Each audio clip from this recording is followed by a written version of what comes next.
you have made non-negotiable.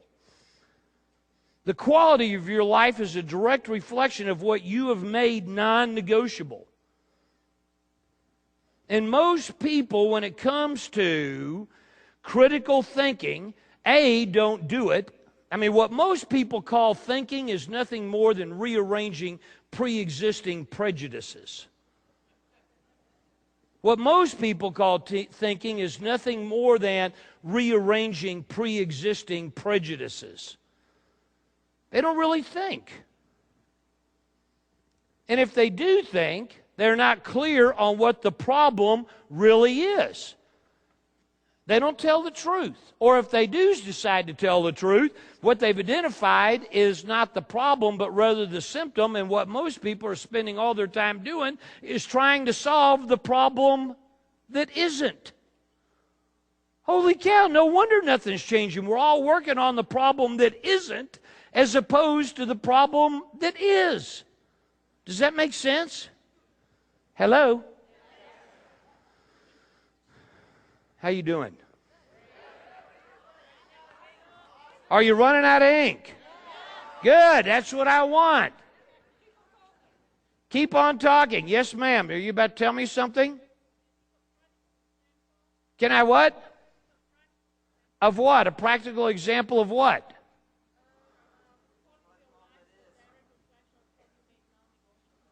The quality of your life is a direct reflection of what you have made non-negotiable, not your standards. Everybody I know has high standards. Do you know what the problem is? The problem is exceptions are the enemy of excellence. That's the problem. Exceptions are the enemy of excellence. That's not Keith, that's Aristotle. Aristotle said that. We wind up running our lives with exceptions. We don't plant a stake. What's your name? Ming. Ming, watch. We don't do this. I will not tolerate exceptions. We don't do that.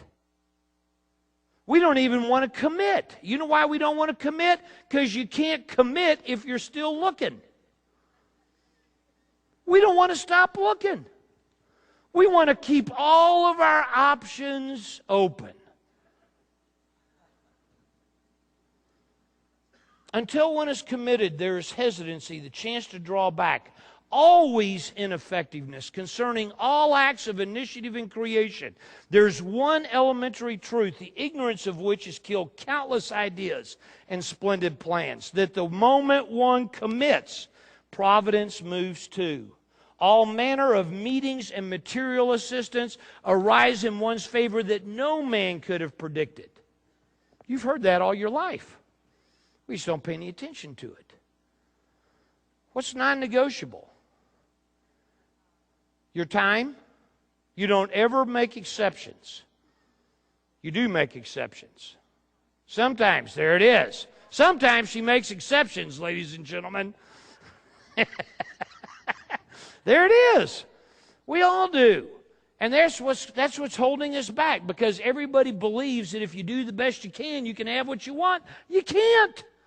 You can't have what you want if all you're willing to do is the best you can. So that's number two. Number two, I'm working on critical thinking here. Critical thinking is about, number one, taking thinking time. Number two is getting clarity on the problem. Number three, who in here has ever been on a debate team? On a debate team. Good. For those of you that have been on a debate team, you're going to recognize this. For those of you that haven't, let me tell you what it looks like.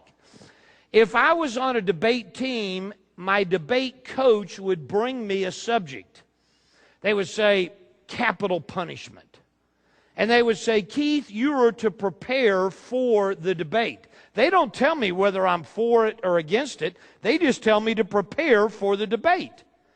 And my coach knows that I'm ready to go into the debate once I can successfully argue either side. I just said something very important. You got to be able to argue both sides. You got to be able to win the debate arguing for and be able to win the debate arguing against. And once you could win the debate by arguing either side, now you're ready for the debate. The same thing happens with business decisions, investing. All of that is the same. Most people get anchored to a certain way of thinking. They start seeing what they want to see that supports their previous conclusion. And they begin seeing only the data or only the information that reinforces that. And what I tell people is this. Get ready to write this down. You have to take some notes on this. The quality of your investment decisions. The quality of your investment decisions is a direct reflection. The quality of your investment decisions is a direct reflection of the number of competing thoughts. The quality of your investment decisions is a direct reflection of the number of competing thoughts you can simultaneously entertain. The quality of your investment decisions is a direct reflection of the number of competing thoughts you can simultaneously entertain. Before you decide to invest, what you got to do is have some conflicting thoughts. Why should you do it? Why shouldn't you do it? What could go right? What could go wrong? And most people, when they get ready to invest, don't ever have those kinds of internal dialogues. They don't even think about it. Most people get blinded and they say, oh, God, I love the idea. And so they start moving towards that idea as opposed to saying, well, wait a second. Could something happen? Could something go wrong? Could this thing turn out to be a mess? Most people never even bother to think about it. So that's number 3. Have a debate. Have conflicting thoughts. Number 4, this is critical thinking. Number 4 is anytime you're using your emotions, rest assured that you're thinking about the idea, the brilliance of the idea. So it's actually on this. It'll come up in a second on the screen. So emotions equal idea. Most people get enamored with the idea, like on Rotoblock. They get enamored with the idea. Holy cow, here's this engine, 50% more horsepower, and it's more energy efficient, and it's going to these emerging markets. It's not as complicated. Boy, what a great idea. I'm going to tell you something. Pay very close attention. Name me any product or service. I don't care what it is. Cheeseburgers, shoelaces, hotels, casinos, magic markers, teaching. Name me anything. I don't care, whatever business. What business are you in? Real estate. Charity business. Good. What business are you in? Wellness. I don't care what industry you tell me. Pick it.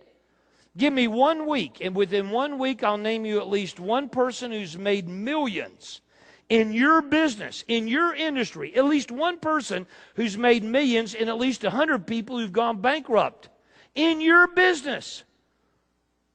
Write this down. It's never what you do. It's how you do it. Your success, your wealth, will never be dependent upon what you do. It will always be dependent upon how you do it. Some of you have heard me. Who's heard me speak before? Oh, bless you. So, thank you. I've used this example. I love this example. Think about if you were going to leave here and this next week there was going to be an anniversary, a birthday, a celebration. There was going to be a raise. You just closed a big deal, made a ton of money. Something was happening where you decided to go and eat out. You can think of the restaurant that, boy, oh boy, if you were really going to blow one out, this would be the restaurant you would go to. You know which restaurant? Everybody in here thinking of a restaurant? Yeah. Nobody in here is thinking about McDonald's. Nobody. Nobody's thinking about McDonald's, and yet nobody has made more money in the history of mankind in the restaurant business than McDonald's. Let's take a hard look at the product. It sucks. It tastes like poo-poo. Their French fries are pretty good. The product is intergalactically horrible. The worst food on the market. And yet nobody's made more money in the history of mankind. Not only that, if you eat enough of it, it'll kill you. Right? So here's McDonald's marketing plan. Let's serve truly crappy food to our customers, and if our customers eat enough of it, we'll have no customers. It's not about the product. Can you make a lot of money in cheeseburgers? Of course you can. Can you go bankrupt in cheeseburgers? Of course you can. Can you make a lot of money in real estate? Of course you can. Can you go bankrupt in real estate? I mean, the list goes on and on and on. It's never what you do, it's how you do it. And so the whole idea then is using your intellect. What you're going to be focused on is less about the idea and more about the execution of the idea. Execution, management intelligence. Who knows how to actually implement this idea? So this is part of critical thinking. So I've talked about think time. I've talked about getting clarity on the problem. I've talked about having a debate and some conflicting thoughts. I've talked about don't use your glands. Don't invest money based on the idea. Invest money based on your intellect. And the reason most people have to rely on their emotions. Who in here has ever invested money and lost some or all of it? Look around. Look around. How in the world did that happen? I'll tell you how it happened. I'll guarantee you 99.9 times out of 100, looking back on it now, you're looking and going, what was I thinking about? I could have had a V8. We look back on it in hindsight and we can see that it was an emotional-based decision to invest the money. And the reason that most people have to use their emotions to try to make money is because they don't have the skills and tools. Holy cow, if you don't have the skills and tools, you have to use your emotions. You got nothing left. You take a look at all the money that you've lost. Think about this. If you still had all the money that you lost, where would you be right now? Write down on your piece of paper, here's how much money I've lost. And that's just the stuff you wrote a check for. That ain't count all the opportunities that are waltzing past you every day and you don't have the skills and tools to recognize. That didn't count. How many people in here have a business right now? Good. Let me ask you a question. How happy would you be if your business was twice the size that it is right now?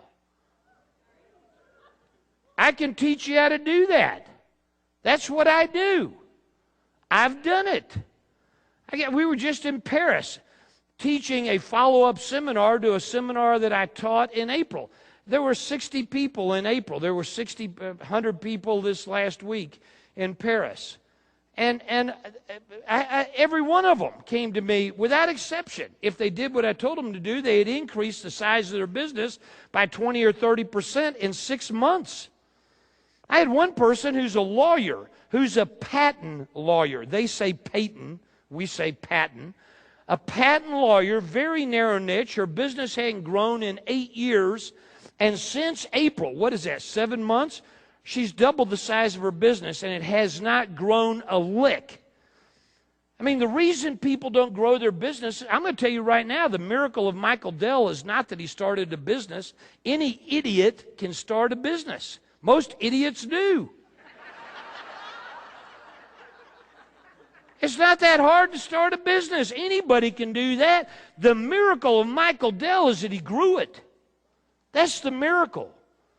If you're in business and you don't know how to grow it, if you don't know the next step, if you don't know how to raise money, if you don't know how to hire people and get a talent, how many people in here have the thought that customers are number one? Customers are number one. I'll guarantee you your business isn't growing. If it is, it's temporary. Customers cannot ever, ever, ever, ever, under any circumstances, be number one. You make customers number one, and you're going to not be in business very long. Your business will not grow. What's required is not customers number one. Employees have to be number one. Indifferent people deliver indifferent service. You know why most businesses aren't growing? It's not because they're not adding new customers. It's because they're not keeping the customers they got. Let me ask you a question. How big would your business be if you still had every single customer that had ever tried you? How big would it be? It'd be freaking enormous, wouldn't it? It'd be double, triple, 10 times the size that it is right now. If you still had the problem is everybody's focused on the wrong thing. The reason they're focused on the wrong thing is because they're not learning the critical skills and tools that will allow them to be successful. So therefore, they have to rely on their emotions instead of their skills and tools. Masters have rules. Masters always, always, always have rules. I got 21 investing rules that I have that protect me from me. And if I see a deal that doesn't fit my rules, I don't do it. I mean, too often people will eat anything that comes flying across the table, as opposed to saying, wait a second, there's certain things, if I'm going to be successful with my weight, there's certain things I can eat, there's certain things that I can't eat. But if you just eat everything that your eye catches, you're going to wind up having a weight problem, having a health issue. And so the people who are the most fit, who are the most successful with their health, are the people who have made rules, and then they've made them non-negotiable. They quit doing the best they can. Are you with me on this, Ming? Good. So you got to have rules.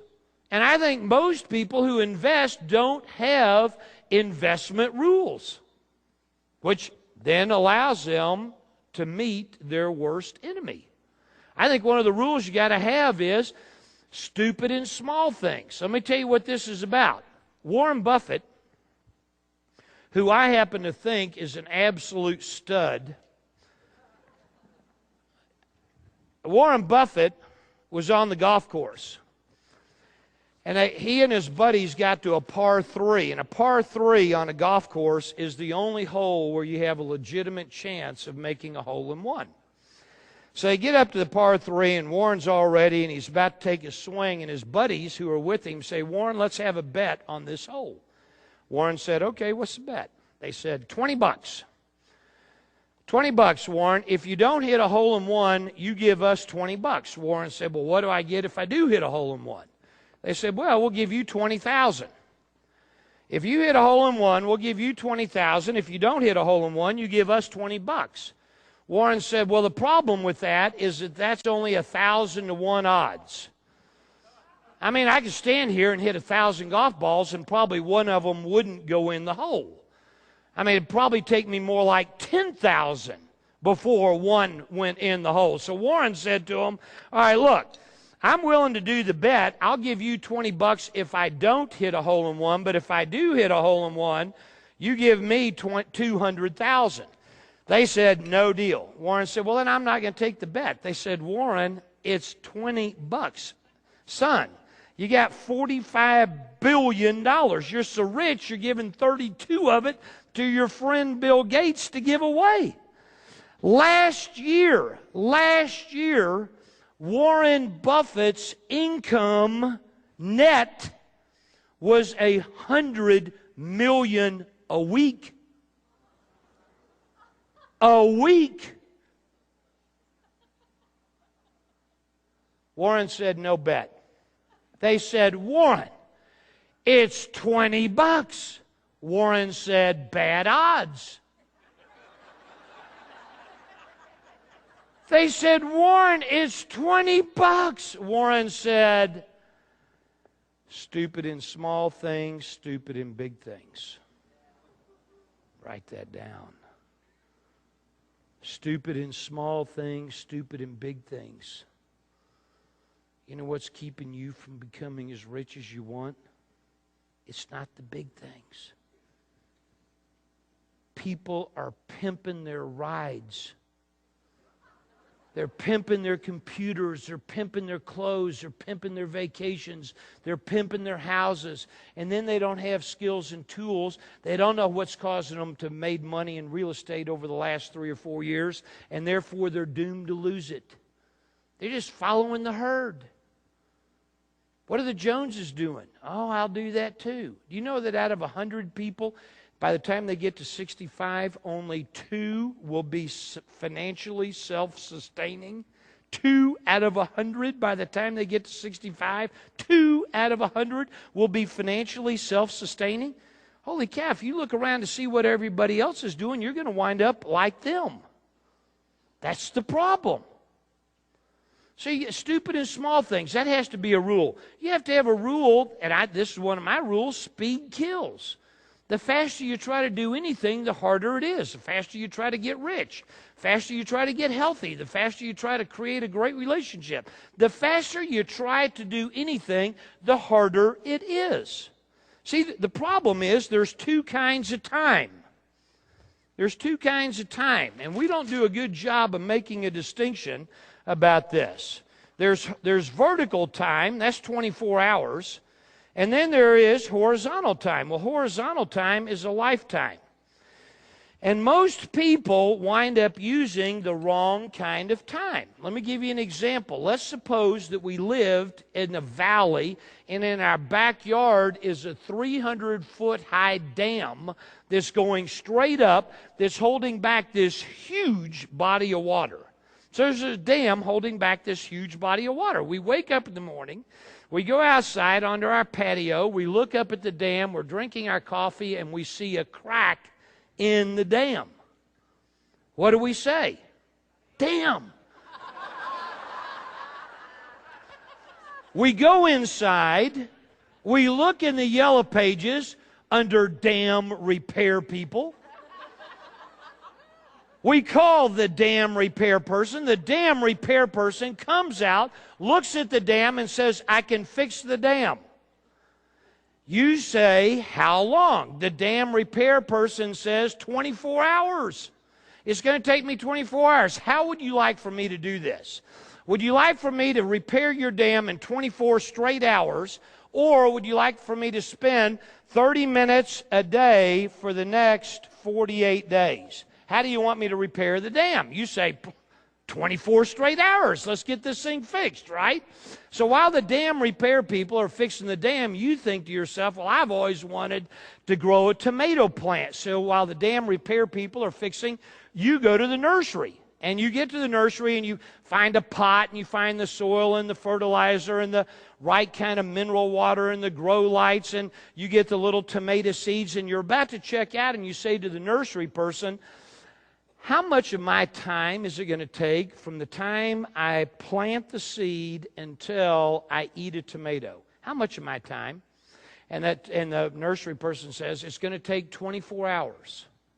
So when you get home, do you plant the little seed, put some water on it, put some fertilizer on it, put the grow light on it, put the sand and loam in there, spray it for bugs, dig the seed up, replant the seed, go through this 24 hours just digging it up, planting it, putting the fertilizer on it, putting the grow light on it, spraying it for bugs? Do you do that for 24 straight hours, or do you spend 30 minutes a day for the next 48 days? 30 minutes a day for the next 48 days, right? Anything that requires lots and lots and lots of vertical time is called a crisis. A crisis. And speed is not your friend when it comes to creating wealth. Wealth is built based on compounding, and compounding takes time. So speed is not your friend when it comes to money, because every time you feel like you want to go fast, now all of a sudden you slip into your emotions instead of using your intellect. Look at the money you've lost. Look at the money you lost and think about it, how long it took you to make that much money. I mean, maybe you've invested $40,000. It might have taken you 2 years to save up $40,000. Maybe you only invested $5,000 and lost it. I mean, maybe you can earn $5,000 in a month. I'll guarantee you, however much money you've lost, you didn't spend very much time. You didn't even spend a fraction of how long it took you to make it in order to make the decision to invest it and lose it. Is that true? Yeah. Holy cow, what are we doing? There's a reason why we're not rich. We're not using our brain. We're using our glands and our emotions. Speed kills. I love this cartoon that you're about to see, so watch this on the monitor up here. Here we go. It's a cartoon. Lemonade, $500. I just want to sell one and call it a summer. That's what most people are doing. Right there. They're trying to get there so quick that they'll never be successful. I think that's a problem. And core competence. Look, if one of your rules has to be core competence. If you're going to invest money, it needs to be in something you know something about. Here's what core competence looks like to me. Core competence. Every time you invest money inside of your core competence, you're investing. And every time you put money in something outside of your core competence, you are speculating. You're gambling. You're hoping to get lucky. That's what you're doing. I remember when I was raising lots and lots of money, one of the things that I would do is if I had a real estate deal, I never took it to other real estate people. I always took my real estate investments to people who were doing oil and gas. Because those guys are all looking over the fence going, holy cow, look how much money all those real estate people are making. But they had no competence. If I wanted to do an oil and gas deal, I never took it to oil and gas people. I took it to the real estate people. All the real estate people are sitting there going, holy cow, look how much money those oil and gas guys. You can take any deal to a doctor and a lawyer. I mean, think about it. If you have to be very clear about what your competence is. What are you good at? What do you know something about? And what most people do is most people lead with their money. So you can make your core competence get bigger. You're not stuck with what you got. Everybody in here knows a bunch about something. Everybody in here knows a bunch about something. It'd be very difficult for somebody to pull the wool over your eyes on what you know a lot about. But what you know a lot about is this size right here. This is how big it is. In order to increase the size of your core competence, you begin spending time, and you start surrounding yourself with people who are experts. You spend time, you invest time, and pretty soon you have expanded your core competence, and now the investment is inside your core competence. But you don't lead with your money. And that's the problem. Most people hear about something and they start chunking money at it as opposed to saying, let me invest my time and learn about what I'm about to put my money into. Does that make sense? It's very powerful. I saw this cartoon, and this reminds me of kind of how we tend to do it. Through the hoop, Bob, through the hoop. We got a turtle trying to jump through a flaming hoop. I mean, the problem is the little turtle has no core competence. The little turtle can't jump through the hoop. But we're sitting there urging the thing along, and it's totally outside of our core competence. Critical thinking means asking questions. The better the questions, the better the thinking. Tony Robbins, I love him. Sandy and I do a lot of work with that organization. In fact, we're very fortunate. We're on the board of directors of his foundation, which is a very powerful foundation. Tony Robbins says that the quality of your life is a direct reflection of the quality of the questions that you ask yourself. The quality of your life is a direct reflection of the quality of the questions you ask yourself.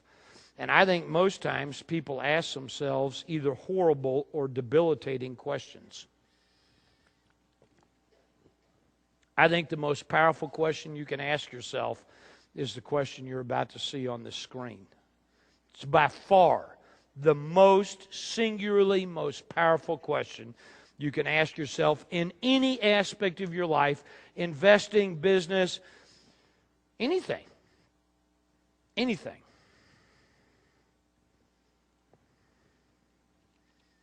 What don't I see? What don't I see?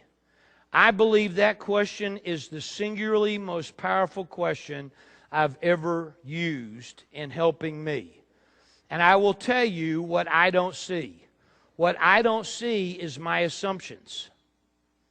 What you don't see is your assumptions, which is another way of saying that the quality of my life is a direct reflection of the assumptions that I'm making, and most people don't ever bother to look at assumptions. They don't ever bother to look at the assumptions they're making. One of the things that I have is that I wear these little bands. You probably have seen some like this, but this one has written on it, it has, "What don't I see?" And the reason I did these is because, and I have a whole slew of them back there at our table. There should be enough for everybody. But the reason I did these is because I think it is an extraordinarily powerful reminder. I think it's an extraordinarily powerful, that's all I got. That was a good snag. It's an extraordinarily powerful reminder. So if you want one of these, I highly recommend it. I took mine off and threw it out there. I'll be getting another one at the break. It's an extraordinarily reminder to keep me focused. What's going on in my life is a direct result of unquestioned assumptions. What I don't see is what costs me money over and over again. And I'm going to suggest to you that what you don't see is what's busy costing you money. And if you'd like to have one of those little bands, come back to our table. We'd be happy to give you one. I'm going to be around actually all afternoon. I'm going to be here this evening. I'm going to be here all day tomorrow to be able to answer questions, to be able to interface with you. I mean, Sandy and I own a number of businesses, and we teach because that's what I want to do. That's what she wants to do. We have, at this point in our lives, said that what our lives are about is mastery, not success. And mastery is for me to be able to fulfill my dream of if I could have one last thought. It's very powerful. If you could have one last thought and then you died, what would you want that last thought to be? Boy, what a great idea to start with the end in mind. That's Stephen Covey. Shoot, that's Aristotle. That concept has been around for a long, long time. What would happen if you began designing your life so that if you had an opportunity for one last thought, what do you want it to be? I actually was asked this question during my sabbatical. Part of my studying the world's religions involved Hinduism. I'm not Hindu, but I studied it, and I've actually spent time with a Hindu guru. And this Hindu guru taught me a lot. One of the things he asked me was, Keith, if you had an opportunity for one last thought, what do you want it to be? And by answering this question, it allowed me to exit the sabbatical, recreate my wealth, and get on with my life. And ultimately, having thought and thought and thought, here is what I want the answer to be. If I could have one last thought, it would be, whoa, whoa, whoa. That was spectacular. This is my life. I'm proud of it. I would gladly live it again, if only given an opportunity. Whoa! I'm going to suggest to you, that's playing at a different level. I'm going to suggest to you, that's not about creating wealth. That's about creating mastery. That's about creating the best me. Is part of it getting rich? Of course. Of course it is. Is part of it creating the best me? Yes, that's it. Something to think about. Something to think about. How you doing?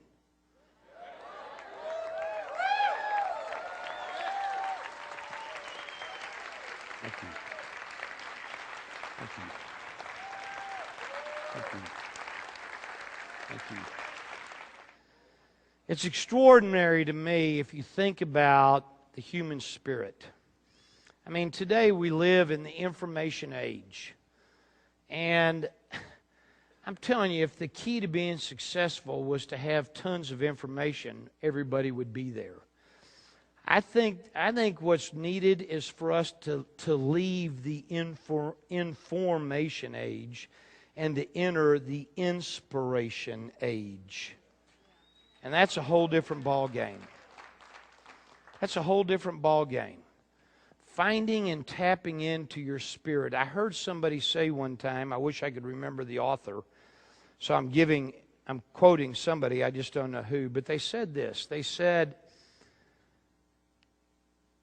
inspiration is a gift from the part of you who knows to the part of you who wonders. I think that's exceptional. Inspiration is a gift from the part of you who knows to the part of you who wonders. I think at some level we really do know. I think we really do. And there's a part of us that wonders. Whatever it is that inspires you. And for us, it's teaching. That's the thing that inspires us.